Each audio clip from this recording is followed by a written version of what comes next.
кичүү сыйласын, кичүүсү улуусун, кичүү тыңдасын. Жакшылык болуп аруак жалпы элим бирдей жыргасын. О туугандар, Шайлообек менен тыныштык бүгүн шаң чыгарып ырдасын. Албетте бүгүн Шайлообек дагы табында, тыныштык дагы табында. Алтындай болгон сөздөрү анам болот да жагында. Жаркылдаган бул жерде айткүл эжем жанымда. Бүгүн саңкылдап ырдап кетелек могул 7 канал залында.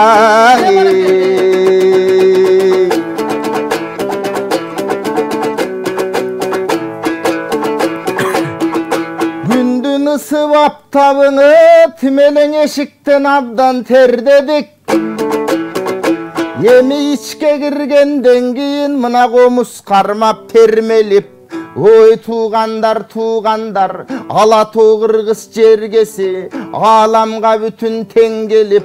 Alemin Alatoo Kırgız jerinde akındardın çıkkаны, akındardın uşunday altoo sözdü ırgılıp, ırgılsa da şırgılıp, hakikat aysa nuskalı, oşolordun bari teң mol uludan biske jukkаны, ankenin ululardın jolunda joldop kele jatabız, jön gelbestem biz dağı jakşılardı jaşoodo koldop kele jatabız. Бүгүнкүн эфир зор болот, анын ойлоп келе жатабыз. Моундай айткүлдөй эжекелерим чакырса биз эмнеге капабыз. Ошондуктан эжекем сизден узак жашаңыз, көбөйсүн бала чакаңыз. Ал эми жанымдагы Шайлообек Токтогулдун баласы, Токтогулдай карасаң, том-томдогон санаты, Коргол ата баласы, коркпой элең айтышат,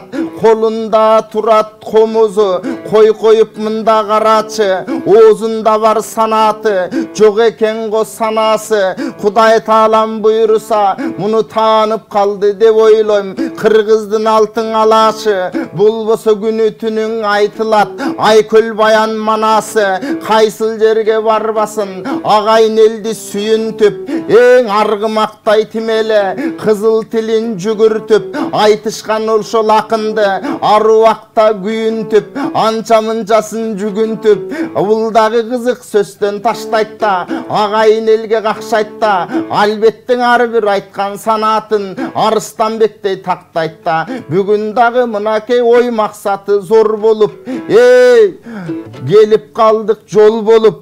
Эң негизгисин айтканда бул да төгөмүн деп турат да төрдө туруп ойлонуп.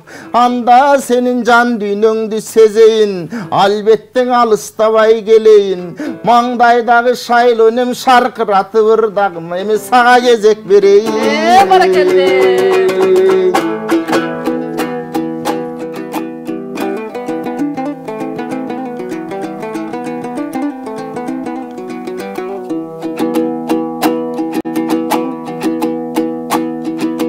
Тыныштык агам артынан, тыныштык сурайм калкыман. Ак калпак элим эсенби, ай менен күндөй жаркыган, айдын көлдөй чалкыган. Калкым самалым сенсиң суусасам, сагынчым сенсиң узасам. Жууркандан жумшак жайылган, жуушаңым сенсиң жуушасам. Баамдаймын кыргыз сен жалгыз, багымаң аткан супатаң. Анда жетинең албай көңүлдө, 7 канал төрүндө жергеме салам узатам.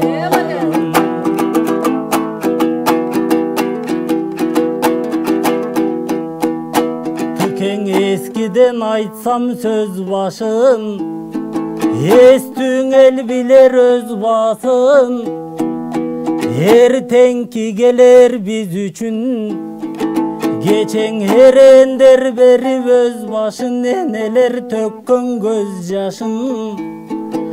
Erçitken aruu düynөгөн esilim Manas göç başım.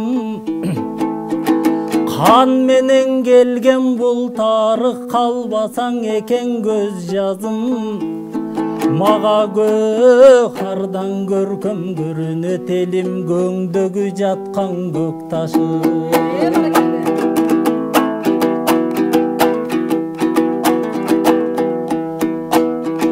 Tüke mandalakтай жайнадың, машырлана сайрадың.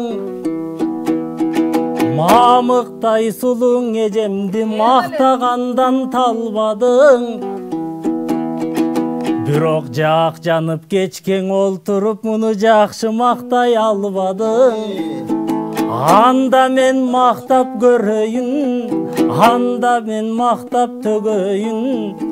Бул жанымдагы жаш селки, жааган кардан ак селки. Карашы жанды сүрдөтүп, ай кара көз кара каш селки. Эфирден ырдап эргиндебе көбүздү тыкебай, ээрчитип мындан алып келди. Бул кызыл килем түрүндөй, кызгалдактын гүлүндөй. Кырчын талдым бүрүндөй, кыргоолдун үнүндөй. Баш айынын түрүндөй, бай чечекей гүлүндөй. Ай балдыр кандын бүрүндөй, бала каздын үнүндөй. Көргөндө жанды жаркытып, көздөрү турат гүлүңдөй. Бүгүнкү чатак булгомдо, эже бүлөңүз турсун бүлүнбөй. Айткүлдөй болгон эжекем, айланайын берекем. Анда биз ырды бүтөлүп, анда сен айып дебесең. Айдай жаркын асыл кыз, анда сиз бизди чакырдыңыз. Анда сакталган сырлар төгүлсүн, сакталган сырды төгөлү. Сай медиреп көрөлү, сайына ачкыч салынса, сандык болбоз ачылгыс. Мына ушундай ардактуу көрүүчүм, арыбаңыздар бүгүн эки акындын алкышына татып, маанайым жаркып 7 каналдын студиясында бир шаңдуу жакшы ыр майрам тартуулап отурабыз. Келиңиздер анда Манас театрынын төкмө акыны, манасчы, дастанчы Тынчтыкбек Эсенбай уулу жана Элмирбек Иманалиевдин шакирти Шайлообек Отунчиев биздин студияда. Кош келиңиздер, ыр майрамды баштайбыз.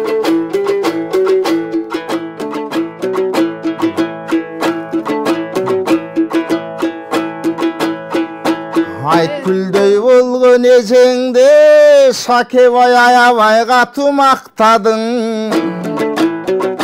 Агайын элге жактыгы түмелең алтын сөздөрдү тапканың. Көркөмдүү сулуу эженин көңүлүн абдан шаттадың. Ой тимеле эжекеңди мактап олтуруп, бир чети итип жастадың.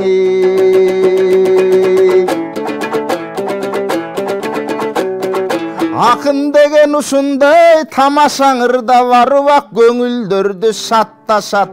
Акын деген ушундай алтындай кептен башташат. Бирок көрдүңүз таң эжеке, менин болсо бүлөм бар. Кыз кишилерди негизи бойдоктор жакшы макташат. Ой шаке кыйын эле баласың, кыйкырып ырдап олтуруп, кыргыз элге жагасың. Кагыла берсин канатың, агыла берсин санатың, айтыла берсин манасың. Мынакей топ кыздардын ушинтип тындырбай мактап олтурсаң, бир эмес 4 катын оңой аласың. Эми бул sözüm bolsun tamaşa, makтай turgan neceler, barkтай turgan neceler, silerge kimdir tengeller, ayal zatın bağlasak, ayal zatkan erkekler, aruluktu ağlasak, andan ayal zat kantip adaşat, anday ayalları bak, ay yıldızga janaşat, koomdu karap oltursa kança mınçaң жубайлар кор болуп кетип баратат. Бирок ошолорду көргөндө кабыргаң этим сөгүлөт. Карап карап олтурсак анча мынчаң айымдар чиркин аябай кордуктан абдан көрүнөт. Албетте кыргыз жигити аял затын барктайлы, энелерди даңктайлы, аял заттын ырдасак Шайлөбек акын экөөбүз кантип шаанилүү кептен таппайлы. Бул жерден экрандын ар жагындан олтурган элим колун чаппайбы. Элиң узартпайлы ырларды көрө берели, жыргалдың аша берели ырларды. Анда эмесе токтотолуң ырларды. Оң улантыңыз сөздөрдү, жайнатыңыз көздөрдү. Айланайын эжекем, устудияңызкан эки акын бирдей келгенге бүгүн маанай кандай өзгөрдү. Негизи эле маанайыбыз 5ке айланып, мына ушул студиянын ичи жаркырай түштү. Эки акындын ортосунда отуруу деле оңой болгон жок. Келиңиз кийинки ырды сизге берели да баштап алалы. Төгүп жооп берейинби же берки? Төгүп жооп бериңиз, андан кийин ырга өтөлү.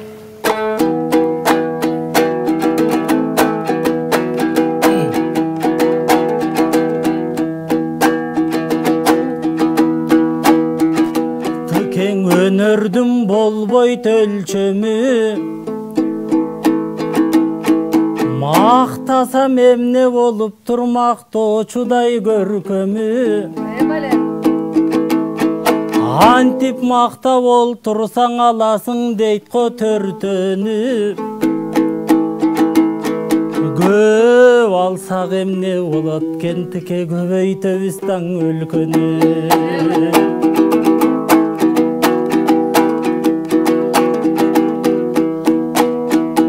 Алыр астыке жакшы айттың, акыйкаттын актайттың.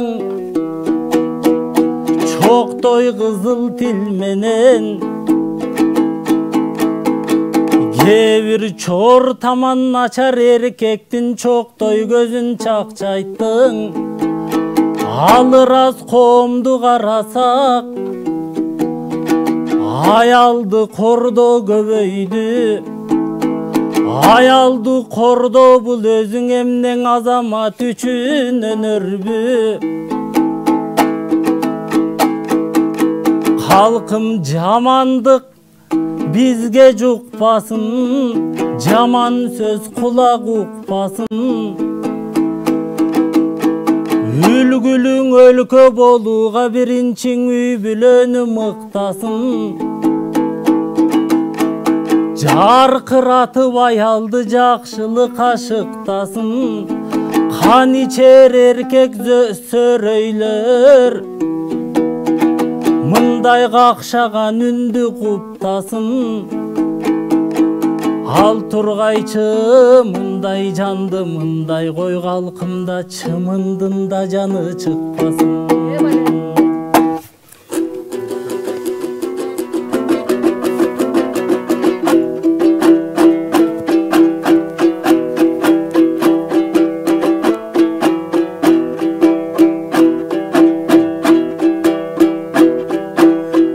Kalpak kırgız elibis, ay çürük menen maktanat. Kırakı kırgız elibis ova kurmancan menen maktanat. Albetten ayal zatın ırdasak, aruluk tamat şattanat. Alemin akındar töksö ayaldı, ar bir akın avtomat. Albetten ayal zattın gözünün, arstandarda jaskanat. Alemin ayal zatı Kırgız'ta, Apa olup baldarga тимелең өзүнүн ордун аткарат.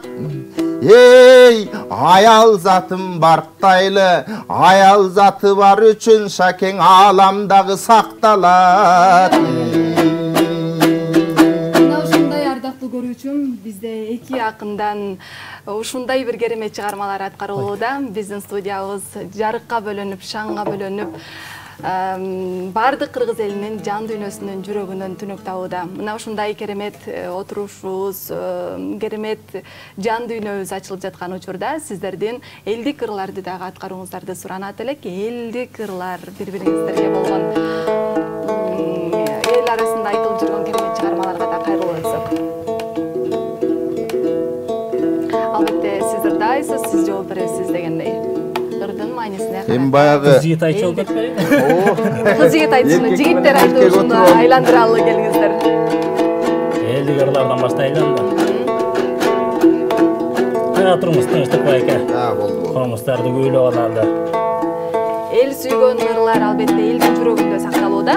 Биз ошол ырларга бир жандандуу берип, элдин жан дүйнөсүн жаргытып алалы. Элдик ырлар бар эле, автору жок. Келиңиздер анда. Эскилерден калган, кайсы кылымда ким чыгарганы белгисиз, эл оозунан жеткен ырлардан курап ырлап берели анда.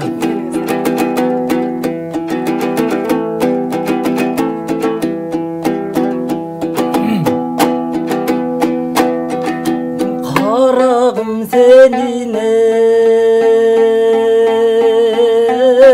айыңа. Кардулы жерде көп жатыба карыкты менин карым. Карыккан ой менин карыма кабылган эти дары дейт. Кабылган этин сурасам кашайгыр Кашкардан дагы ары дейт. Кашкарга жетсем жетермин. Кашкарга барып келгенче карагым ай сенин дартыңан мен кайыгып өлүп кетермин.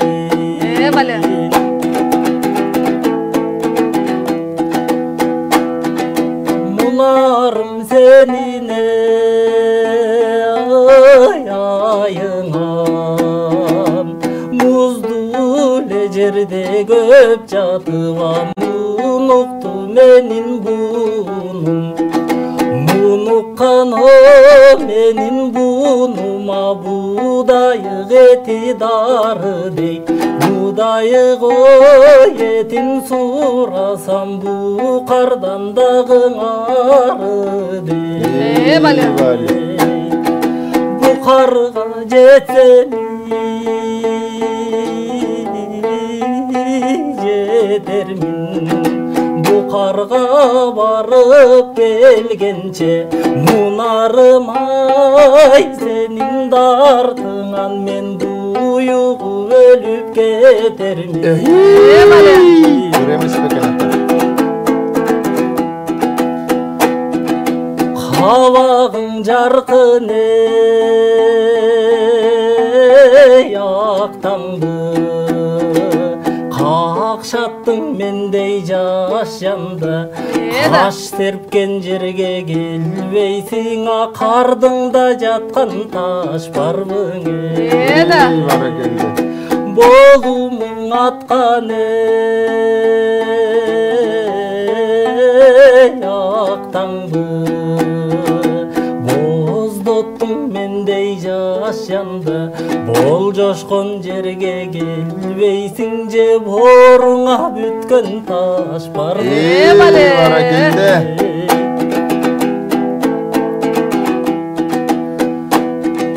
Жамгырдым сузуң айнабас. Жаңгактын сөгүн чайнабас. Жабыкпай ойноп күлөлүчү жаштыкты бизге байлап. өзөндүн сузуңа кайнабас, өрүктүн сөгүн чайнабас, өкүнбөй ойноп күлүп калай өмүрдү бизге эле байлабас. Бале. Кыр жонжок өзүңө ашпаган, кыялым сенсиң жашабан, койлордун жүрүп артындагы кой болуп кете жаздаган.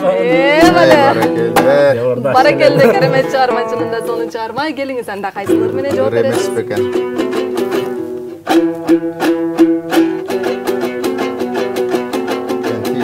Сарой деген чыгарманы аткарып коелук, элдик чыгарма бул дагы.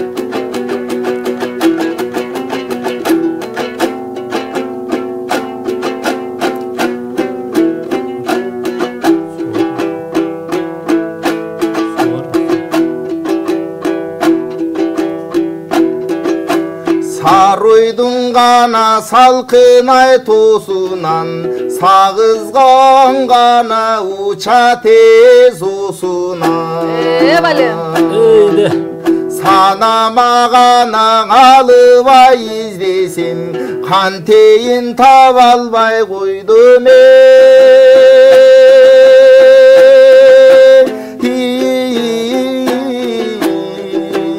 ай ордуна. Баракелде. Бөгөйдүн гана көркөм айтуусунан, бөгүчкөн гана уча тез усунан. Көңүлгө гана алыбай издесем, кантейин көрө албай койдум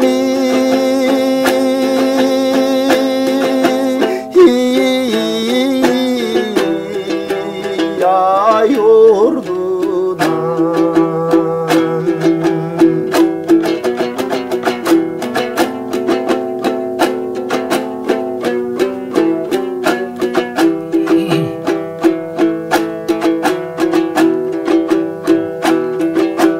Салкынды гана жергең ай саройго, сагызган гана келип конбойбу.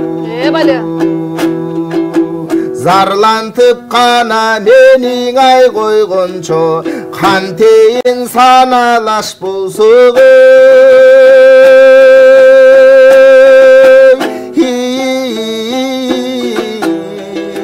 ай болбой. Кантейин саналаш болсок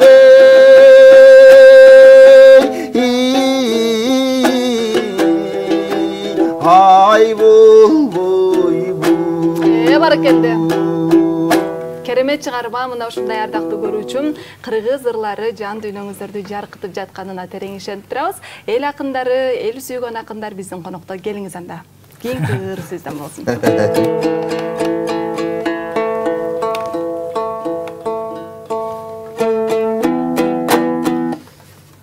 Сөзү Кубанычбек Маликовдун сөзүнө жазылган, элдик обанда ырды алып жүргөн ак кептер деген чыгарма. Сонун чыгарма келиңиздер.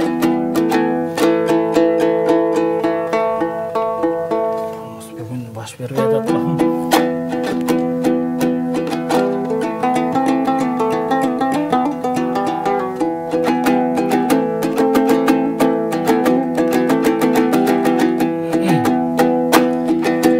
Жагалмайдай кайкып учуп аралбай, жаш жүрөккө жагардары таба албай.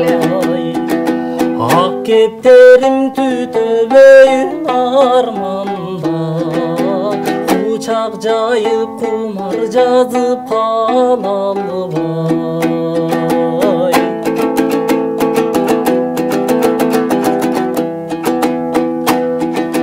Асман учсаң мен да күтөм жолуңду, ак маңдайым кармасам дейм колуңду. Бале. Эч болбосо сен конучу токойго, жаным сен бекет жай албадым торумду.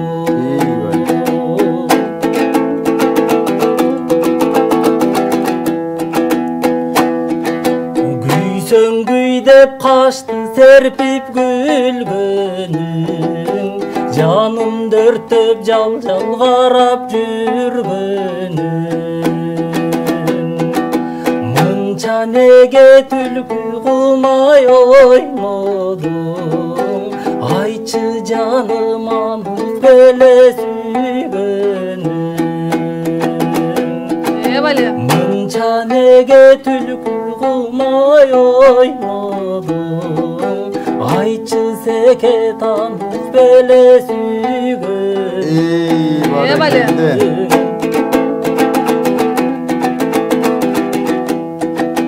Gündüz жоксуң мен беймазаң убара, курсун жаным убараны сураба. Эми качан сүйүндүрөт жүрөктү, өлгөнчө жан бирге деген убада. Бале. Эми качан сүйүндүрөт жүрөктү, өлгөнчө жан бирге деген убада.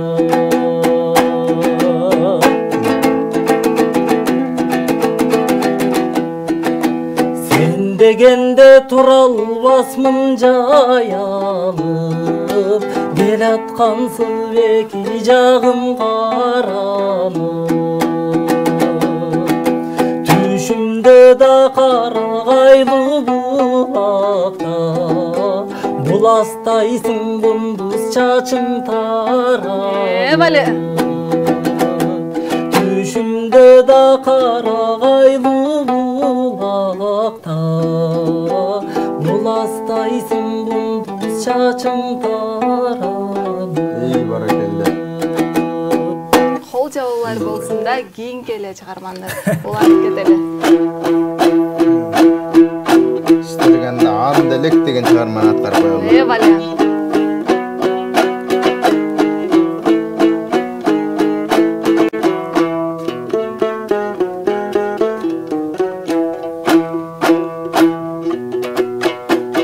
Sen biri bışkanan delek, özüngдөй maga jar gerek. Kıyalın senin en sonunda kanday can sizge par gelet, kanday can sizge par gelet. Balе. Sen biri bışkan almasın, kol jetkizdik jaydasın. Başına çıkıp bargança da başkalar üzüp almasın, başkalar üzüp almasın. Balе. Sen biri göldün balığı, men bir süzgün kayığı. Balıka kayık joluksa da bulbostur anın ayıbı. Bulbostur anın ayıbı. Barakelle. Sen bir ay tonun ularың, men bir kuştun tınarım. Ularga tınar joluksa da tarkabay teken kumarı, tarkabay teken kumarı. Barakelle. Ularga tınar joluksa da tarkabay teken kumarı, tarkabay teken kumarı. Бале. Негизи эле куржунуңуздарда элдик ырлардын канчалык чогулганын бүгүн дана билет окшойбуз деп турам. Ошол жерден келиңиз барбыр. Табылат го.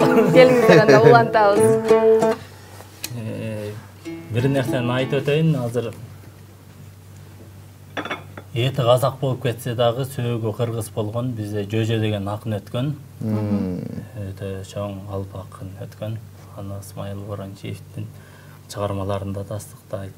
Жол болсо бизге жеткен улуу устаттарыбыздан тастыкталып келген нерсе илгери Абылай хандын чапкынында туткунга чыгып кеткен экен, ошондойча казак жеринде казак акыны болуп калып калган.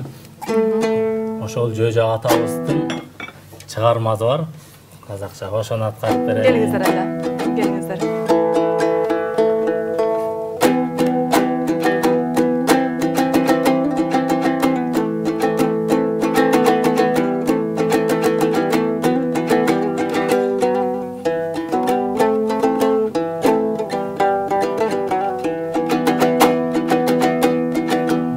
Атым Жөжө баласың айгы,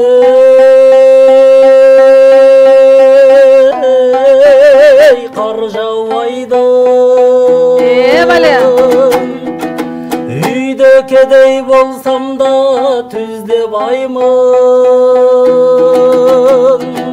Асыгымдан алтынга бөлесең де дүние жүзүн көрмеген сормаңдаймын. Дүние жүзүн көрмеген сормаңдаймын.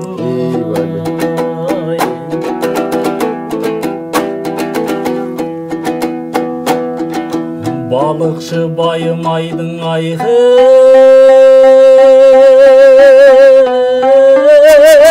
көлден алган. Бале. Акында байым айдау элден алган. Жазылып маңдайына бүтпеген соң жел боп ұшып кетеді ай, желден алған. Жел боп ұшып кетеді екен желден алған. Бале.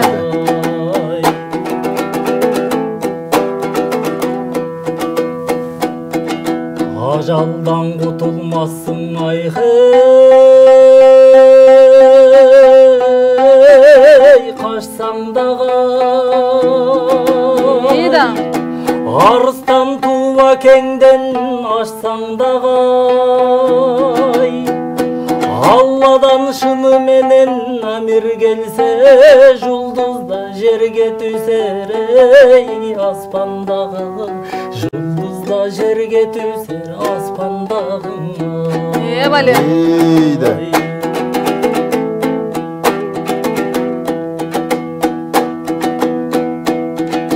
Байды өткен бұл дүйнеден айғы,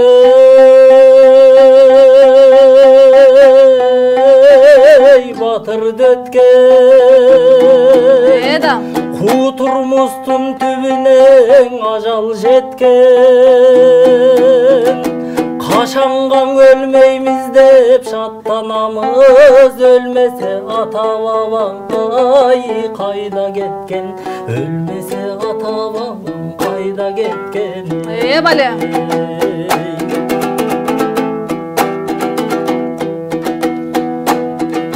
Меке менен Мединаң айғы,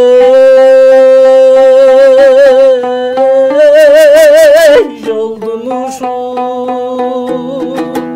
Uzak sapar деп айтар барған кісі.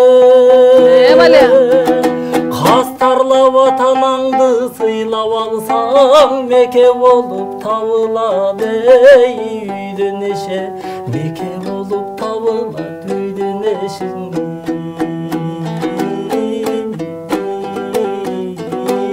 Бале. Ey barakeldi. Деген екен Жөжө атабыз. Ең соңын шығарма болды. Қайсы шығармады қандап отырасыз?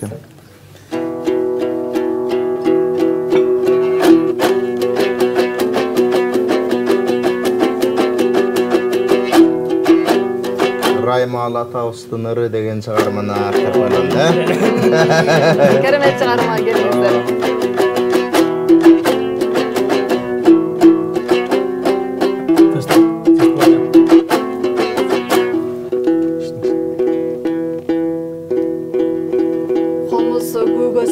Ушундай куттуу студияда кыргыздын ырлары жаңырып, ар бир жараныбыздын, биздин кымбаттуу кыргыз элибиздин жүрөгүнөн түнөк табууда.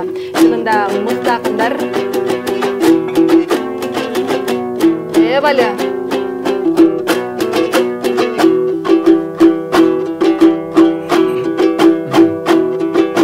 Кариктен гана нуруңду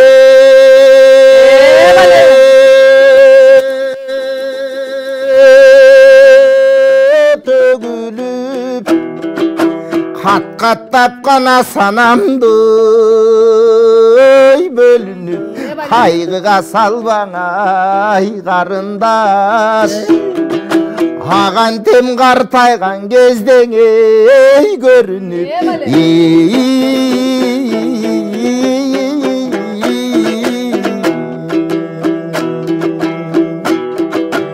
удургуп гана санамды сөгүлүп уртуңдан гана күлкүңдү төгүлүп убайга салбаң ай агаңды агантем улгайган кездең эй көрүнүп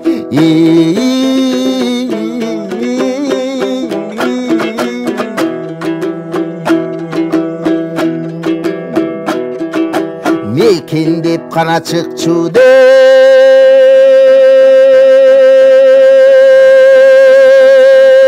кай берем мелжиген гана бийиктой жай белиң менетиң канаң ой кетейин агантем мен жигит кестең эй кайделиң ай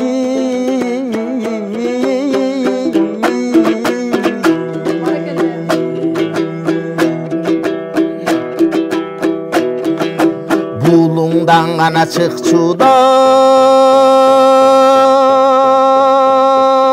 ай белең бугулар гана жүрчүдөй жай белең буто көз сулуң ай сулуу кыз агантем бозулан кестең эй кайделиң ай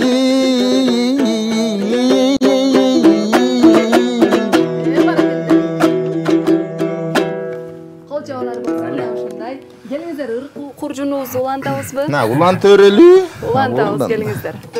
Улан төрөлүү, сулы жекешти суран төрөлүү дегендей.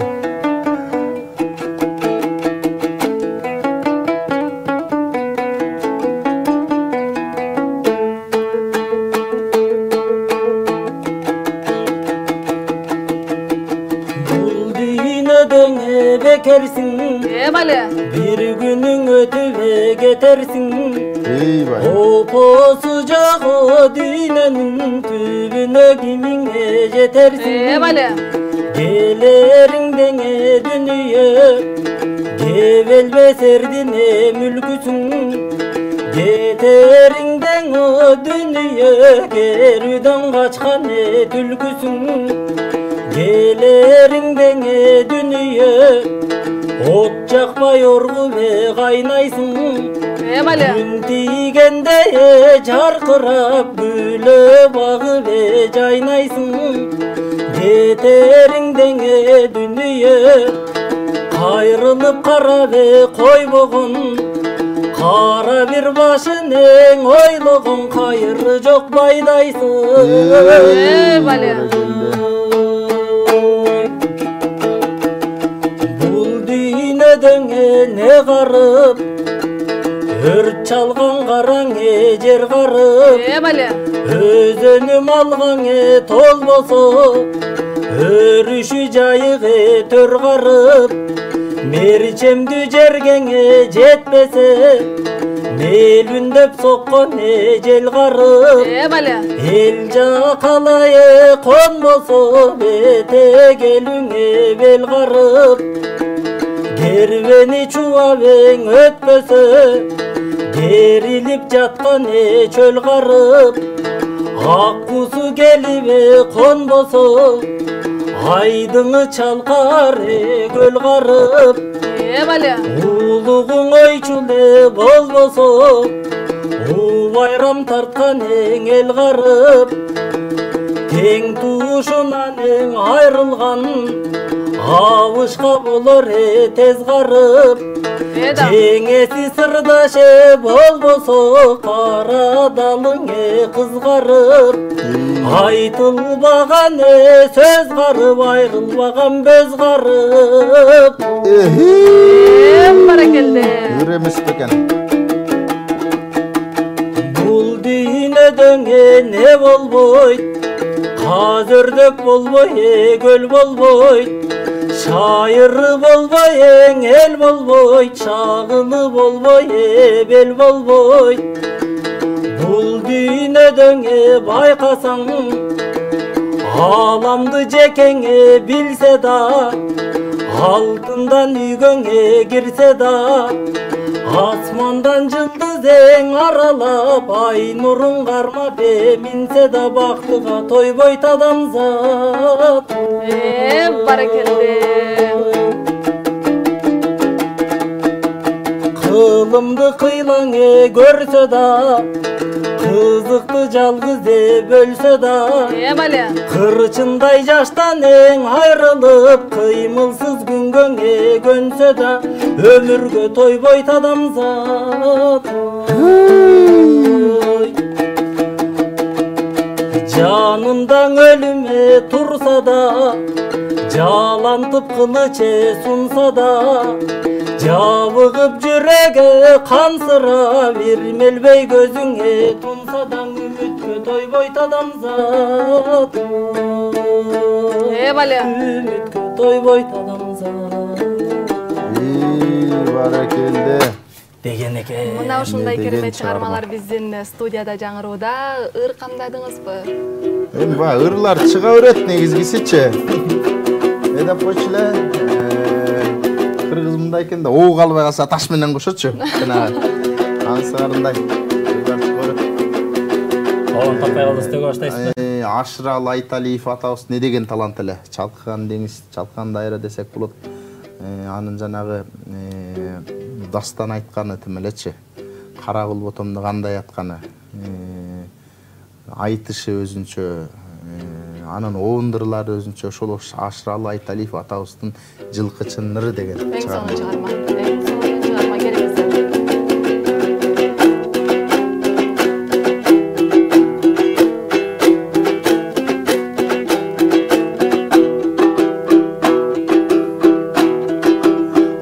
Asıl bir tokun Balе. Salkın tör jaylı жүргүнүм Еріктім жылқы қайтарып ай естеп бір келчі сүйгөн Бале. Еріктім жылқы қайтарып ай естеп бір келчі сүйгөн Баракелде. Жылқыттой чөптің түрлерін Мен жыттан жыпар гүлдерін Санамдан тақыр шықпайсың ай Сағындым келчі сүйгөнүм Бале. Санамдан тақыр шықпайсың ай Сағындым келчі сүйгөнүм Баракелде. Ыр қалса желге жалбырап Ырғышта бүркіт арғымақ Қамықпа келек деген сивай Ай қарай көктен жалдырап Қамықпа келек деген сивай Ай қарай көктен жалдырап салсам тонун ойында Шараққан сонун бойында Қымыздан ичкиң ағай деп ай Қол чанаштырат қолында Қымыздан ичкиң ағай деп ай Қол чанаштырат қолында Мен жылқычы сен чабан Қиқырып тодын салам Өлкөмүз үчүн иштейлик ай Өркүндөй берсин нур заман Өлкөмүз үчүн иштейлик ай Өркүндөй берсин нур заман Кол чабуулары болсун, керемет чыгарма, келиңиздер улантабыз. Токтолсо Сатылган атабыздын кенже шакирттеринин бири болгон өзү айыл жер кезинде калып аты көпкө чыкпай калган, бирок өзү айылда чоң залкар талант болгон Текебай Мураталиев деген залкар өткөн. Ошонун азыркы бизге жетип келген бир чыгармасы бар, элибиз бар эле билсе керек, Акинге деген. Эң сонун чыгарма келиңиздер. Ошолордон аракет кылалы да Тостук байке. О да, азыр уш жерден ырдабасаң качан? Мындай мүмкүнчүлүк бир жаралат го дейм, кенен мүмкүнчүлүк болгондо да келиңиздер. Жаркылдар эжекейлерибиз мүмкүнчүлүк түзүп атканда.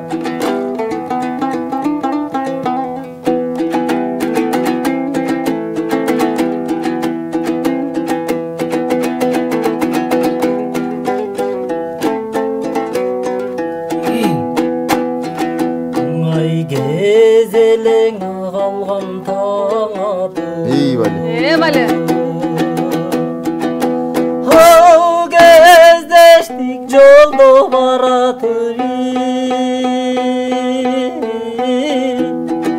Керме қаш сұлу беш көкіл қиялымда жаратыр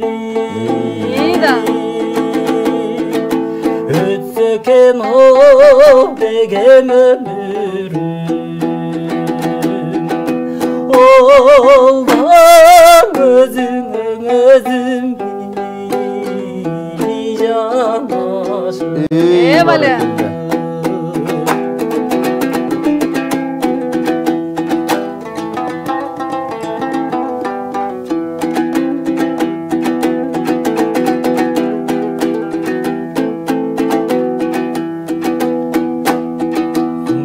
Кыргыйдай аякин кымча бер Бали. Ойласам сенин кичим сели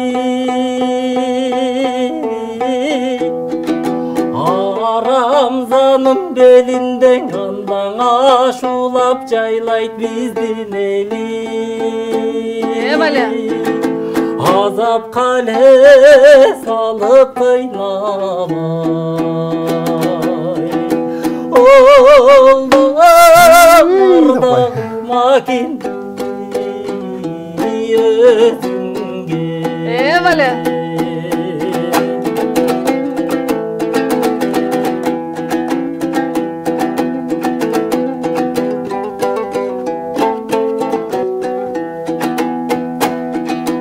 Анда кара кера минсем оттобой Капталга да буту токтобой ey Халкымдан эсулу кыздар көп Бирок кантейин саган Бали. Анда кызыл атта минсем оттобой Агыяга да буту токтой Кыргыздан эсулу кыздар көп Акинтай кыялым саган Бали. Баракелде. Ай окшойтай, жок окшойди Кой окшойди Бали. Халкымдан эсулу кыздар көп Бирок карек саган Ай окшойтай Баракелде. Ай окшойди жок окшойди Ай атаңыр.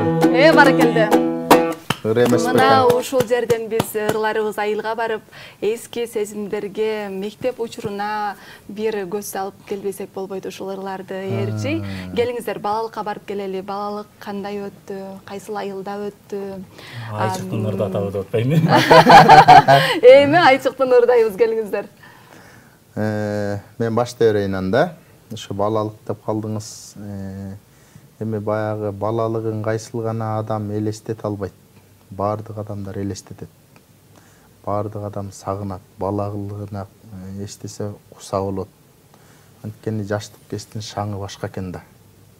Ал кезде азыркыдай баягы чоңойгондон кийин көп маселелер башталат, түйшүктүн түрү башталат дегендей.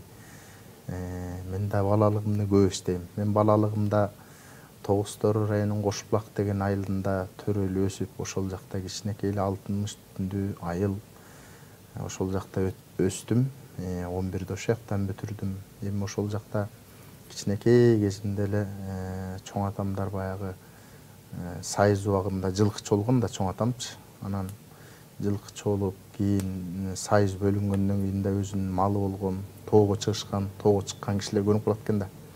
Анан эрте жазда эле баягы кар жер агала болуп эле кар жаң кете баштаганда эле чоң атам кой тоого кетишим керек деп эле тоого кетчү. Анан чоң атам дейчи болуп эле мен да кетчүмүн. Чоң атам, чоң апам менен тети Каскан кудук деген тиягы Бешкөл, көбүнчө Каскан кудук болуп калдык. Мен өзүм кичинекей кезимде тушоомдо ошо Бешкөл деген жайлоодон кесилген экен. Анан ошо Каскан кудукта кесилди. Каскан кудукта чоңоюп калдым кичинекей кезде. Жалаң эртең менен үрүл тартып, жанагындай жылдыздар тарай элек кезде эле бул баягы карган кишилер уктабайт да. Тоодо эрте жатат. Свет жок. Күн бат электе эле чай ичмей, анан малды кийирип туруп эле тамак ашты ичмей так, анан күн баткандан кийин эле төшөк салып эле жатмай тоонуку. Ошо менен эртең менен эрте турмай. Чоң атам болсо жылдыздар тарай электе эле бир тор аты бар болчу. Жакын эле жерге тушап койсо кетчү эмес. Ошол тор атын алып келип токуп ой балам басып туруп ойгон деп эле караңгыда эле мен жылкыга жиберчү окуй элекмин. Ошондо 5-6 жашымда элекен. Ойлосом ушул маалда атты минип алып кете берсин ба, жоош аттан көнүп калганда күнүгө тоонун үстү өйдө кетип барат. Анан баягы тоонун беттеп кырга чыкчакты жерлер көрүнүп калат, мындай жарык кирип таң сүрүп калат. Анан жылкылар кайсыл жерде турган. Анан жылкы кырайт деп кыйкырсаң эле айгыр айдайт. Баягы анан ошентип жылкыларды күнүгө айдап келмей, эртең менен жылкыларды айтып кулун сулундарды байлап коюп, анан уйларды айдамай, музоо тартып ошентип жүрүп балалыктар өткөн. Мектепте окуп жүргөндө чүкө деген кызык эле атаң. Эртеден кечке чүкө ойноп, колдорубуз шакмаралап кеткичекти, чүкө ойночубуз, кесилип кеткичекти. Чүкөңөрдү алып келбегиле деп эжекелерибиз урушуп, чүкөлөрдү алып алып башыбызга мынтип чүкөлөр менен сүргөн күндөр да болбодубу. Ошол эми балалыкты баягы айта берсек кат жазган күнүңүздү да эстей кетиңиз. Кат жазып кимдерден берип калдыңыз? Канча кызга кат жаздыңыз? Эми мен кыздарга кат деле жазган жокмун өзүм. Менин классымда өзү да аз эле кыз окучу. Анан мындай ал кезде баягы сүйүүнү деле анча арнай алчу эмес окшойбуз, билбейм. Кызга деле кат жазган деле күн болгон жок өзү. Кичине бейбашыраак болчумун. Ошол. Акындын бала кезде кыялы кандай болгон? Келечекте мына ушул учурду кандай кыялдандыңыз эле? Эми ушул учурду мен баягы мен кичинекей кыялым өзүм баягы военный болсом деген мындай ушундай кыялдар болчу. Бала кыялда кичинекейде военный болсом деген кыял болчу. Жана кыялдар кийин өзгөрүлүп кетти да. Чыгармачылыкка баш отуңуз менен кирген кезиңиз азыр. Бирок мага кызык, тушооңуз ошол учурда кесилген болсо, сиз канча жашыңыздан чыгармачылыкка келдиңиз эле? Чыгармачылыгыңызды таныттыңыз эле? Чыгармачылыкпы? Бул эми чыгармачылык эми чоң атам өзү манас айтчу. Чоң атам баягы Гүлчороо жана Айт жүрөккө жолуккан жерлер ушундай варианттарын айтчу. Ошолордон угуп алып эле кулакка сиңип калып жаттап алып турмун. Мектепке 1-класска киргенде эле манас айткам өзүм.